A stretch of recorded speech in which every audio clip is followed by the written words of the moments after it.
കേട്ടിട്ടേ ഉള്ളൂ. ഓരോ സ്ഥലങ്ങളിൽ ഇപ്പോൾ രജോറി, പുഞ്ച് പല സ്ഥലങ്ങളിൽ നമ്മൾ കേട്ടുകൊണ്ടിരിക്കുകയാണല്ലോ ഓരോ ദിവസങ്ങൾ. അപ്പോൾ ഇത് കാണുന്നത് ആദ്യമായിട്ടാണ് അങ്ങനെ കാണാൻ പറ്റുന്നത്. നമ്മൾ ലൈവിന് റെഡിയായി നിൽക്കുമ്പോഴാണ് ഇതവിടെ ഷെല്ലിങ് ഉണ്ടാകുന്നത്, പൊട്ടുന്നത്. ആ പൊട്ടിയപ്പോൾ ഭയങ്കര ശബ്ദം ഉണ്ടായിരുന്നു. ആ ശബ്ദം കണ്ടിട്ട് ആദ്യം നമ്മൾ പേടിച്ചു. യുദ്ധ സമാന സാഹചര്യത്തിൽ പോയി റിപ്പോർട്ട് ചെയ്യേണ്ടി വരും എന്ന് കരുതിയിരുന്നു അപ്പോഴെങ്കിലും ഈ ജോലിയായിട്ട് ബന്ധപ്പെട്ട് പോകുന്നു? ഇല്ല, ഇതുവരെ അങ്ങനെ കരുതിയിരുന്നില്ല. സഡൻലി ഒരു ഇത് വന്നപ്പോൾ നമ്മുടെ അടുത്ത് പോകണമെന്ന് പറഞ്ഞ് ഒരു ഇത് വന്നു. അപ്പോൾ നമ്മൾ പോയി നോക്കാമെന്ന് വിചാരിച്ചു. അവിടെ ചെന്നപ്പോഴാണ് ഈ മൊത്തത്തിൽ ശരിക്കുള്ള ഷെല്ലിങ് എന്താണെന്ന് ഇതുവരെ കേട്ടിട്ടേ ഉള്ളൂ. ഓരോ സ്ഥലങ്ങളിൽ ഇപ്പോൾ രജോറി, പുഞ്ച് പല സ്ഥലങ്ങളിൽ നമ്മൾ കേട്ടുകൊണ്ടിരിക്കുകയാണല്ലോ ഓരോ ദിവസങ്ങൾ. അപ്പോൾ ഇത് കാണുന്നത് ആദ്യമായിട്ടാണ് അങ്ങനെ കാണാൻ പറ്റുന്നത്. ഇപ്പോൾ ലൈവിൻ്റെ ഇടയ്ക്ക് നമ്മളിപ്പോൾ ഞാൻ പറഞ്ഞില്ല, ബാറ്ററി മാറ്റി രണ്ടാമത്തെ നമ്മൾ ലൈവിന് റെഡിയായി നിൽക്കുമ്പോഴാണ് ഇതവിടെ ഷെല്ലിങ് ഉണ്ടാകുന്നത്, പൊട്ടുന്നത്. ആ പൊട്ടിയപ്പോൾ ഭയങ്കര ശബ്ദം ഉണ്ടായിരുന്നു. ആ ശബ്ദം കണ്ടിട്ട് ആദ്യം നമ്മൾ പേടിച്ചിട്ട് പിന്നെ നമ്മൾ ഒന്നും കൂടെ ഡോർ തുറന്ന് നോക്കി. ഡോറില്ല, അത് കറക്റ്റ് തുറന്ന് നോക്കിയപ്പോഴാണ് ഒരു പുക കണ്ടത്. അത് കണ്ടിട്ടാണ് പിന്നെ നമ്മൾ നേരെ പോയി അങ്ങോട്ട് ഷൂട്ട് ചെയ്തു. ആദ്യമായിട്ടാണ് ഇത് നമ്മുടെ 100 മീറ്റർ ദൂരത്തിൽ ഇതുപോലെ പൊട്ടുന്നത് കാണുന്നതും. ഇത് ഭയങ്കര ശബ്ദമായിരുന്നു അതിന്. അത് മാത്രമല്ല, അതിൻ്റെ നമ്മുടെ ഹോട്ടലിൻ്റെ ഒരു ബാക്ക് സൈഡിൽ ഒരു 50 മീറ്റർ ദൂരമാണ്. അത് നമുക്ക് കാണാൻ പറ്റില്ല, ഭയങ്കരമായിട്ട് ശബ്ദം ഉണ്ടായി. അപ്പോൾ അത് കണ്ടിന്യൂ ആയിട്ട് അങ്ങനെ ആയിക്കൊണ്ടിരിക്കുകയാണ്. നമ്മൾ നോക്കാൻ പറ്റില്ല, പ്രതീക്ഷിക്കാത്ത സാധനമാണ്. ഏത് സൈഡിൽ നിന്ന് വരുമെന്നുള്ള പ്രതീക്ഷിക്കാൻ പറ്റില്ല. അങ്ങനെയായിരുന്നു. ഈ ബാലചേട്ടൻ ബങ്കറുകളിൽ പോയല്ലോ, ഈ അതിർത്തി. അതിനു മുമ്പ് ഞാൻ ജഗദീഷിൻ്റെ ഒരു കാര്യം കൂടെ പറയാം.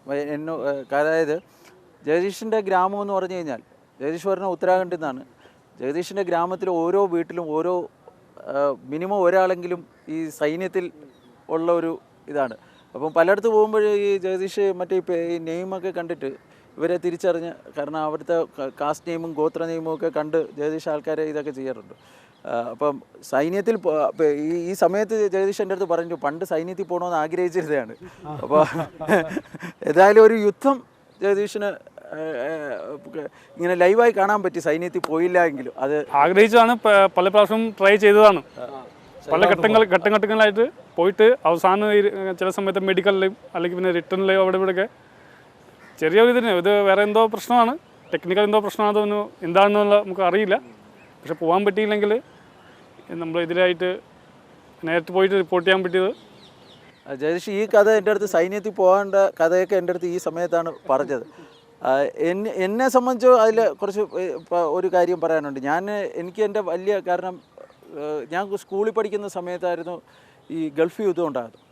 അപ്പോൾ 1990s. അപ്പം അതായിരുന്നു ഈ ആദ്യമായിട്ട് അന്ന് ഈ അമേരിക്കൻ പടക്കപ്പലിലൂടെയൊക്കെ ഈ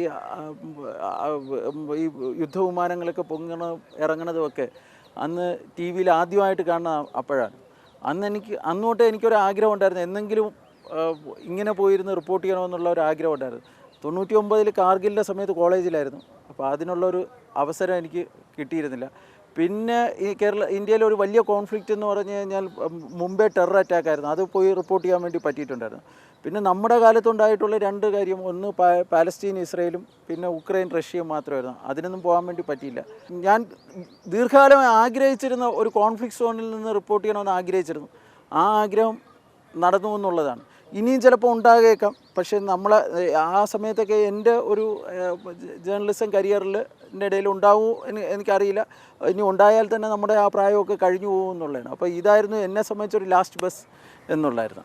എന്തായാലും അങ്ങനെ ഉണ്ടാകാതിരിക്കട്ടെ എന്ന് നമുക്ക് ആഗ്രഹിക്കാം. ഈ സംഘർഷം, യുദ്ധം എന്നൊക്കെ പറയുന്നത് മനുഷ്യരെ സംബന്ധിച്ച് ഭയങ്കര കുഴപ്പമുണ്ടാകുന്ന കാര്യമാണ്. എന്തായാലും ഒരു കാര്യം കൂടി, ഈ ബങ്കറുകൾ അതിർത്തിയിൽ മനുഷ്യന് ജീവൻ പിടിച്ചിരിക്കാൻ വേണ്ടി നിർമ്മിച്ച സാധനങ്ങളാണ്. അവിടെ അങ്ങനെ എല്ലാവർക്കും ഒന്നും പോയി കാണാനൊന്നും പറ്റില്ല. അങ്ങനെ പോയി കണ്ടു. അത് എങ്ങനെയാണ് അതിൻ്റെ ബങ്കറിൽ? എനിക്ക് തോന്നുന്നു ഇന്ത്യയിൽ തന്നെ ആദ്യമായിട്ട് ഈ കോൺഫ്ലിക്റ്റിൻ്റെ തുടക്കത്തിൽ ആദ്യമായിട്ട് ബങ്കറിൽ പോയ ചാനലുകളൊന്നും നമ്മളായിരുന്നു. അതും LOCയുടെ ഏറ്റവും അടുത്ത് പാകിസ്ഥാൻ പോസ്റ്റിൽ നിന്ന് ഒരു 500 കിലോമീറ്റർ വ്യത്യാസത്തിൽ മാത്രമായിരുന്നു നമ്മൾ ലാസ്റ്റ് ബങ്കറിലായിരുന്നു നമ്മൾ പോയിരുന്നത്. അതും വളരെ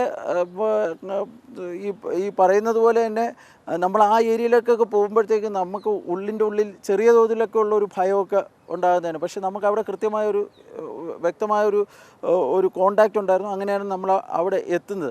അപ്പോൾ അവിടെ എത്തുമ്പോൾ സമയത്ത് അവർ 2 കാര്യമാണ് പറഞ്ഞത്. ഒന്ന്, ഈ പാകിസ്ഥാൻ്റെ പോസ്റ്റോ അത് ഐഡൻറ്റിഫൈ ചെയ്യുന്ന കാര്യങ്ങളൊന്നും തന്നെ നമ്മൾ ഷൂട്ട് ചെയ്യാൻ വേണ്ടി പാടില്ല. അത് സ്ഥലം നമ്മൾ ഒരിക്കലും ഡിസ്ക്ലോസ് ചെയ്യരുത്. 2, നമുക്ക് തത്സമയമായിട്ട് ഈ സാധനം നമുക്ക് നമ്മൾ ഷൂട്ട് ചെയ്യുന്നത് കാണിക്കാൻ വേണ്ടി പാടില്ല എന്നുള്ള കാര്യങ്ങൾ പറഞ്ഞത്. ഈ ബങ്കറുകൾ ഇപ്പോൾ ഏതാണ്ട് 14,000-ഓളം ബങ്കറുകളാണ് ഈ ബോർഡർ LOCയിലും ഇൻ്റർനാഷണൽ ബോർഡറിലുമായിട്ടുള്ളത്. സത്യത്തിൽ ഈ കാഷ്വാലിറ്റിയുടെ എണ്ണം കുറയ്ക്കുന്നതിൽ വളരെ നിർണായകമായ പങ്കാണ് ഈ ബങ്കറുകൾ ഈ വരുത്തിയെന്നുള്ള കാര്യത്തിൽ യാതൊരു സംശയമില്ല. ഈ ബങ്കറുകൾ പണിതിരുന്ന സമയത്ത് ഇത്രയും വലിയൊരു ഇതിനകത്ത് ഞങ്ങൾ ആദ്യം പോയിരുന്ന സ്ഥലത്തിൽ അവിടെ പലരും ബങ്കറുകൾ ഉപയോഗിച്ചിട്ടുണ്ട് വളർത്തുമൃഗങ്ങളെ വളർത്താനും അതുപോലെ തന്നെ കൃഷി സാധനങ്ങൾ കൊണ്ടുവയ്ക്കാനും ഒക്കെ ആയിരുന്നു. പക്ഷേ പിന്നീട് ഈ കോൺഫ്ലിക്റ്റ് ഉണ്ടായതിനു ശേഷം ഞങ്ങൾ പലയിടത്തും ബങ്കറിൽ പോയി. ഞങ്ങൾ ഉറിയിലടുത്തൊരു ബങ്കറിൽ പോയി.